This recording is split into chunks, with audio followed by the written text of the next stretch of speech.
የሊቨርፑልን ጨዋታ ለማድረግ በመጠባበቅ ላይ የሚገኙት መድፈኞቹ ከቤታቸው ሆነው እረፍት ላይ ሆነው ጨዋታ ሳያደርጉ አሸንፈዋል። ማንቸስተር ሲቲ ነጥብ ጥሏል። በዚህ የውድድር ዓመት ሌላኛው የዋንጫ ተፎካካሪ ሆኖ የቀረበው አስቶን ቪላም እንደዚሁ ነጥብ ለመጣል ተገዷል። ዛሬ በነበረ የ21ኛ ሳምንት የእንግሊዝ ፕሪሚየር ሊግ ጨዋታ ማንቸስተር ሲቲ እና አስቶን ቪላ ነጥብ ከመጣላቸው ባለፈ የለንደን ተቀናቃኞቻቸው ቶተንሃምና ቼልሲ ደግሞ ከባድ የሆነ ሽንፈት ገጥሟቸዋል። ከዚያ ባለፈ ሚኬል አርቴታ ከሊቨርፑል ጋር የሚያደርገውን ወሳኝ ጨዋታ አስመልክቶ ጋዜጣዊ መግለጫ ሲሰጥ አድምጠነዋል። በርከት ባሉ ጉዳዮች ላይ ማብራሪያ ሰጥቷል። የትኞቹ ተጫዋቾች በሜዳ ላይ እንመለከታቸዋለን? እነማን ከጉዳታቸው አገግመዋል? በጨዋታው ምን እንጠብቅ? ሚኬል አርቴታ ጋዜጣዊ መግለጫው ላይ ያነሳቸው ሐሳቦች ናቸው። የተወደዳችሁ የሸጋ ስፖርት ተከታታዮች ለዛሬ አርሰናል ጨዋታ ሳያደርግ ያሸነፈበትን አስገራሚ የሚባሉ ተቀናቃኞቹ ነጥብ የጣሉበትን መርሃ ግብሮችና ስለ አርሰናልና ሊቨርፑል መርሃ ግብር ቅድመ ጨዋታ ጋዜጣዊ መግለጫዎችን እናነሳለን። ላይክ፣ ሼር፣ ኮሜንት በማድረግ ይህ ቪዲዮ ለብዙ ሰዎች እንዲዳረስ አግዙን። ሰብስክራይብ በማድረግ ቤተሰባችን መሆኑን እንዳትዘነጉት። የበዓል ሰሞን ጨዋታዎች እየተደረጉ ይገኛሉ። የእንግሊዝ ፕሪሚየር ሊግ ጨዋታ 21ኛ ሳምንት መርሃ ግብር በዕለተ ገና ሲደረግ ነበረ። በርከት ያሉ ጨዋታዎች ተከናውነዋል።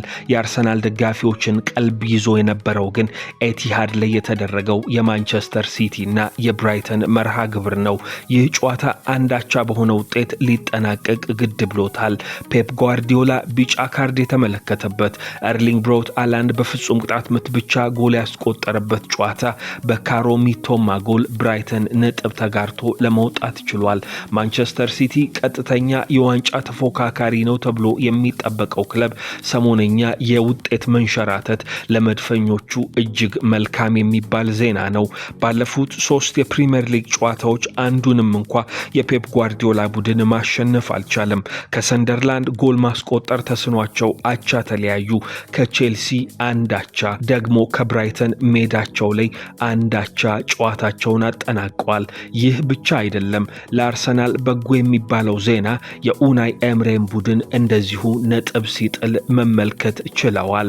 የአርሰናል ደጋፊዎች ይህንን አሰልጣኝ ባለፉት 2 የውድድር ዓመታት ባሳያቸው እጅግ መጥፎ የሚባሉ ውጤቶች አይረሱትም። እናም በዚህ የውድድር ዓመት አርሰናልን ሊያደናቅፈው ይችላሉ ተብሎ ከታሰቡ ክለቦች መካከል ነበረ።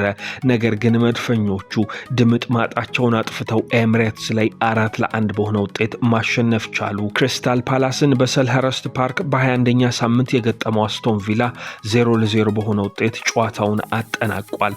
ካለፉት 3 ጨዋታዎች አስቶን ቪላ በአርሰናል ሲሸነፍ ከፓላስ ደግሞ አቻ ተለያይቷል። ብቸኛው ድሉ ኖቲንግሃም ፎረስትን 3-1 በሆነ ውጤት ያሸነፈበት ሆኖ ተመዝግቧል። ከነዚህ ባለፈ ሌሎች ተጠባቂ የሚባሉ መርሃ ግብሮች ዛሬ ነበሩ። ሁለቱ አሰልጣኞቻቸውን ያሰናበቱት ክለቦች ቼልሲና ማንቸስተር ዩናይትድ መርሃ ግብራቸውን አድርገዋል።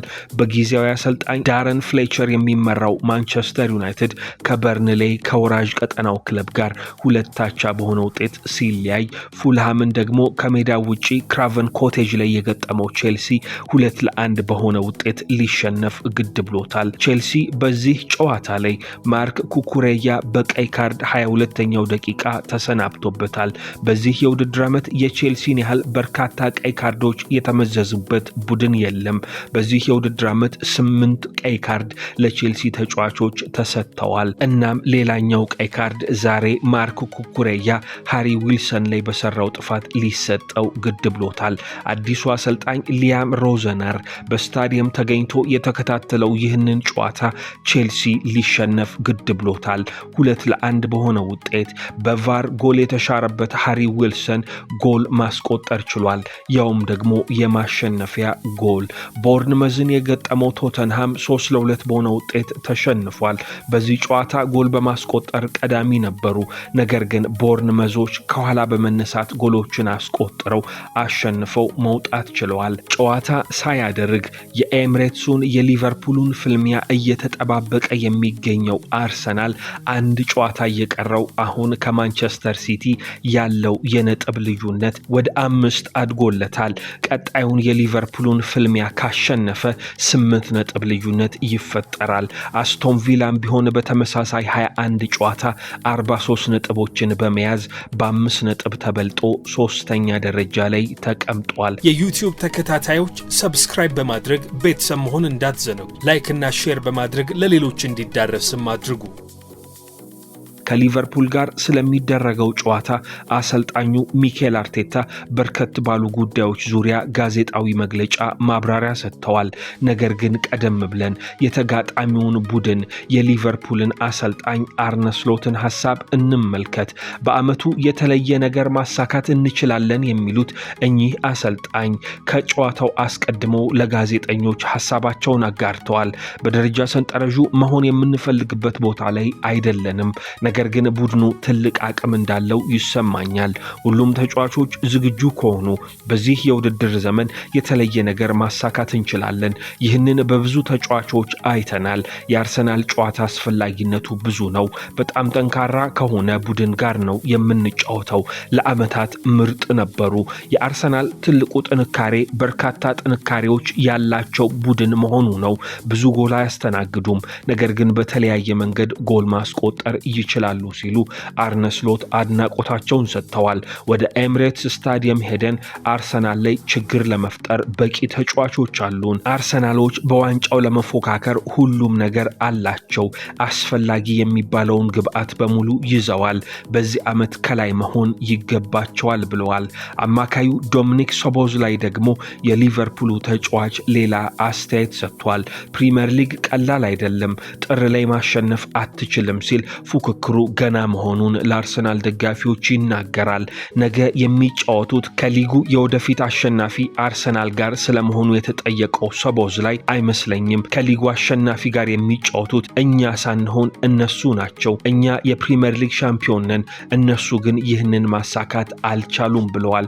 ሰሞንኛ ምርጥ ብቃቱ የሊቨርፑል የወሩ ምርጥ ተጫዋች ያስባለው ሁጎ ኤኪቲኬ በዚህ ጨዋታ ላይሰለፍ እንደሚችል መረጃዎች እየወጡ ይገኛሉ።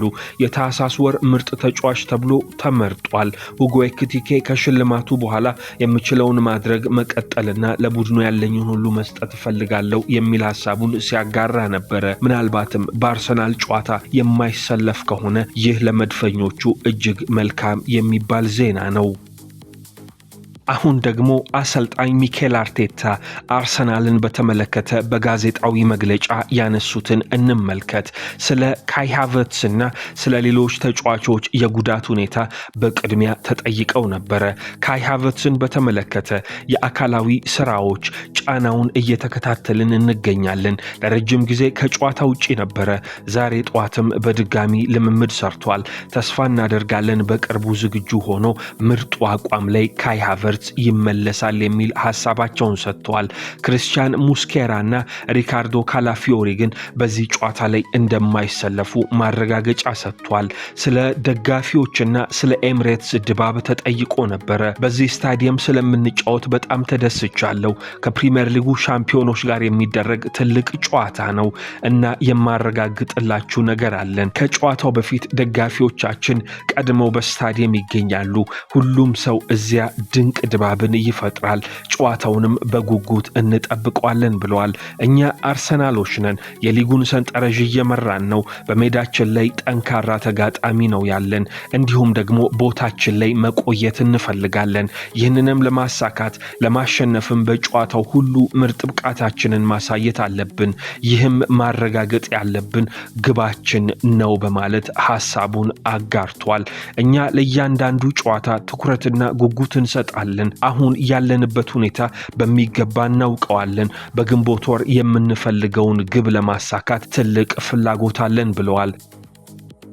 ከተጫዋቾች ጋር በተገናኘ ስለ ሊያንድሮ ትሮሳርድ ተጠይቆ ነበረ። ግንዛቤና ወጥነት ችሎታዎቹ ይመስሉኛል።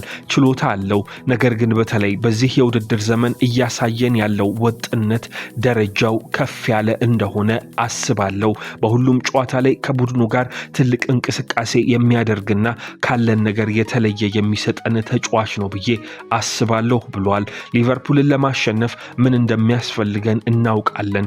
አሁን ደግሞ በሜዳችን ላይ ይህንን ማረጋገጥ አለብን የሚል ሐሳቡን አጋርቷል። በተለይ ካላፊዮሪና ሙስኬራን በተመለከተ ሁለቱም ለመመለስ ወደ መጨረሻው ደረጃ እየደረሱ ነው። ነገሮች በጥሩ ሁኔታ ከሄዱ በቅርቡ ይመለሳሉ። እናም ከቡድኑ አባላት ጋር ለመጫወት ብቁ ይሆናሉ የሚል ሐሳቡን አጋርቷል። አሁን ላይ ያለው ቡድን ከ20 ጨዋታዎች በኋላ ከ2003 አይበገሬው ቡድን የበለጠ ነጥቦችን አስመዝግቧል። በእርግጥ አንተ እንደ ተጫዋችም ሆነ እንደ አሰልጣኝ እዚህ አርሰናል ቡድን ውስጥ ብዙ ጊዜ ቆይተሃል እና ከአይበገሬው ቡድንና አሁን አንተ ካለ ስብስብ የትኛው ይበልጣል ተብሎ ተጠየቀ። ሚኬል አርቴታ አይ ይህ ለንጽጽር አይቀርብም፣ ምክንያቱም ኢንቪንሲብልስ ብዙና በተከታታይ ጨዋታዎችን ያሸነፈ ነው። በቡድኑ ውስጥ ታሪክና ቅርስ ፈጥረዋል። እኛም ያንን ለማድረግ ነው ጥረታችን የሚል ሐሳቡን አጋርቷል። የዩቲዩብ ተከታታዮች ሰብስክራይብ በማድረግ ቤተሰብ መሆን እንዳትዘነጉ። ላይክ እና ሼር በማድረግ ለሌሎች እንዲዳረስም አድርጉ።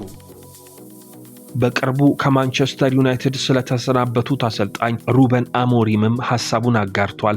እርግጥ ነው አንድ አሰልጣኝ ስራውን ሲያጣ ማየት ሁልጊዜ ያሳዝናል። አርሰናል ጋር ለረጅም ጊዜ የቆየበትንም ምክንያትና ሚስጥር ተጠይቆ ነበረ። እኔ በዚህ ለመቆየቴ ምክንያቱ የባለቤቶቹ የቴክኒክ ሰራተኞቹንና የሌሎችንም ድጋፍ ማግኘት በመቻሌ ነው የሚል ሐሳቡን ነው የሰጠው። ዙቢሜንዲ፣ ዴክላን ራይስ እና ማርቲን ኦደጋርድ በዚህ የውድድር ዓመት በጋራ በተጣመሩባቸው ጨዋታዎች ልዩ የሚባል ወጥ ብቃታቸውን በጋራ እያሳዩ ነው እና ደግሞ በተቀራራቢና ተመሳሳይ በሆነ ሰሞን ላይ መወለዳቸው ለዚህ ተጽዕኖ ረድቷቸው ይሆን ወይ ተብሎ ተጠይቆ ነበረ። ከተወለዱበት ጊዜ ጀምሮ ሲግባቡ ቆይተዋል።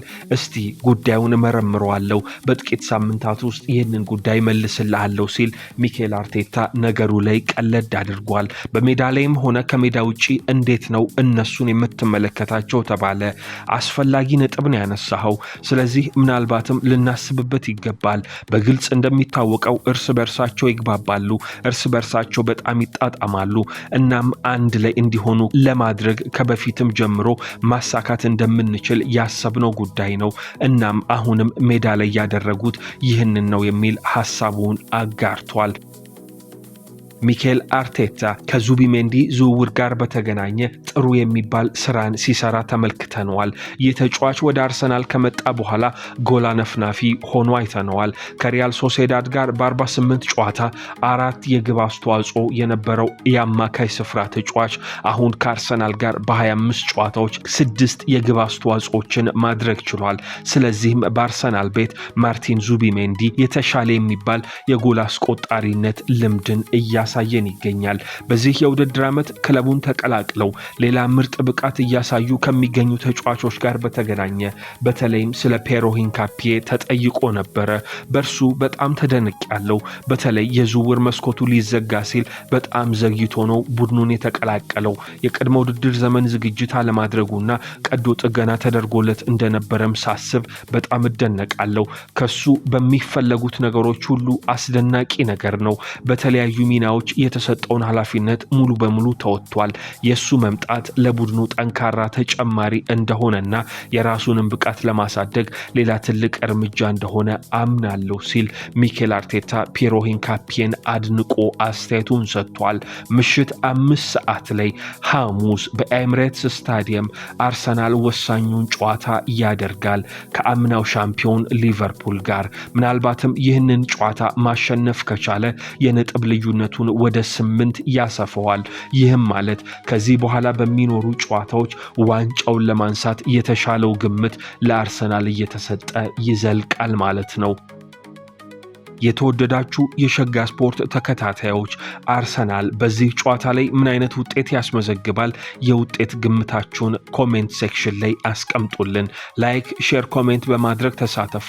ሰብስክራይብ በማድረግ ቤተሰባችን መሆኑን እንዳትዘነጉት። ሰላም።